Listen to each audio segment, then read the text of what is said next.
Hey, so this is just a little vlog update.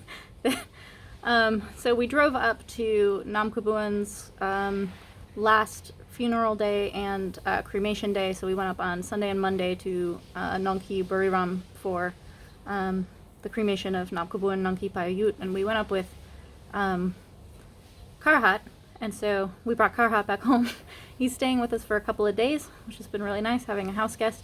And I've been working with him. It's been a while since I've been able to work with Karuhat. I see him, and we've traveled with him for other sessions for the Muay Thai library. It's always wonderful to spend time with Karuhat, but I haven't worked with him in a really long time. So now that I'm working with him again after, like, I don't know, maybe coming up on like 8 months, 9 months or something of working with Yodkun Pan every morning, sparring every morning with Yodkun Pan. Yodkun Pan is a different style. He's very... everything's hard, everything's forward, everything's very, like, he doesn't use a lot of power, but he means to hurt you, like, all the time. So that's really what I've been working on for the past, like, 8 or 9 months is this kind of style, which suits me. But I'm actually, like, between these styles, so when you do, like, the hard and the strong, you need the soft and the quick as well. So getting back to the soft and quick that I've been learning from Karuhat over the years. I think I've known him for, like, 5 or 6 years now or something. So we worked this morning in a ring, which was really fun. I was cackling like crazy, and then we just worked in the garage space right now, just going like as bao as possible, which is really, really hard to do with Yodkun Pan. Things were coming back to me that he taught me, like a lot of this kind of like, he has like this melty style, this like sand that just kind of melts away from you when you try to grasp it kind of thing. Very, very melty style. If you watch him in the Muay Thai library, you'll hear me use this phrasing quite a bit. But he's kind of like waves. Like, he has this delay. I've talked about this a lot in terms of, like, his fakes are not faking which strike he's going to show more than it's, like, he's faking when the strike is going to come. He has this, like, delay on it. And what was really cool is that a couple of years ago, we went to Bangkok and stayed for a month, and we did the 30-day intensive. That's on-demand video. You guys can watch 30 days of training with Karuhat at that time.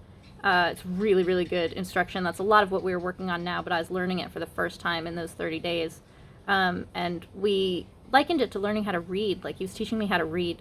This morning, I could feel that I was being read. Like, before it was like this Jedi mind trick, like, how does he know which strike I'm going to throw before I do, and then punishes me for it. Now, maybe because I've worked with him so much and because I've thought about and digested so much of what he's worked with me on, I can feel myself being read. I'm like, are you fucking scanning me with your, like, cyborg eye? Like, I totally feel it. So a lot of what we were working on this morning was just kind of trying to get, like, that wave rhythm back in, like being a little bit lighter and more fluid and quick.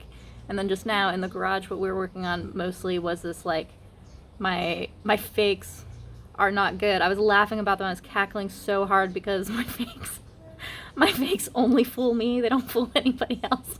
I said this phrase in Thai that they have this phrase that's like, you can lie to the world, but you can never lie to yourself. It's like, this is basically, my fakes feel like this. Like, I can't really get my fakes going. So we worked a lot on my fakes, which was trying to get, like, nobody's going to believe you if, you know, you fake a teep if you never throw a teep. Like, you have to throw the real strike in order for people to believe that you're going to throw that strike again when you fake it. So I have to have a lot more ambient footwork, a lot more movement in general in order for the fakes and the kind of faking that he was working with me on to be believable and also to fit within the style. Like, you have to move a lot more. So I was, like, trying to get my rhythms in much more, and it was really nice because we were going really, really light. Like, we were wearing shin guards and gloves, but honestly, we could have taken them off and it would have been fine. We were going that light. I was laughing like crazy because both this morning and this afternoon, I'm Muay Khao. I am Muay Khao. And Karuhat is, like, the most femur who ever femured in life. And I was losing to his Muay Khao. Like, he was just planting any knee that he wanted on me at any given time. It was truly embarrassing, except that it's Karuhat, so you're like, yeah, I accept that I'm not going to be able to see that. But so, as we were working this afternoon, I was like, I can see what you're doing, but I can't really figure out how you're doing it. So I was, like, trying to copy what he was doing and try to, like, figure out these little, like, stop delays.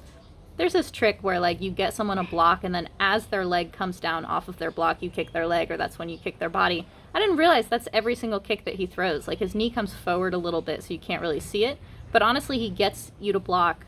Even if you just feint the block, even if your leg just kind of twitches, he basically gets your weight on the foot that he wants it on, and then as you're like settling back to be able to throw your strike, he's already kicking you. So figured that out. I see how the magic trick works. I have not learned how to do it myself so that anyone else believes it yet, but I have another day of working with him tomorrow. Tomorrow's going to be like a total bizarre day. In the morning, I'm going to work with Yokunpan for an hour, and then I'll work with Karuhat for an hour directly after, so it's going to be the, like, super hard, like, you know, heating the sword, and then the, like, immediate cooling of the sword, so we'll see what that experience is like. I'm sure it'll be amazing. But yeah, definitely, like, understanding these things that Karuhat's been teaching me for years on a different level, working at it now, because, I've gotten better, but I also think a lot about these things, so, like, as I start to feel them in my body, as I start to, like, remember them, I'm like, I remember he taught me that, but I can't remember what it feels like in the body, and like trying to remember again through like body mapping and things like that, how it actually feels is how you actually keep it in your body. So yeah, that's fun.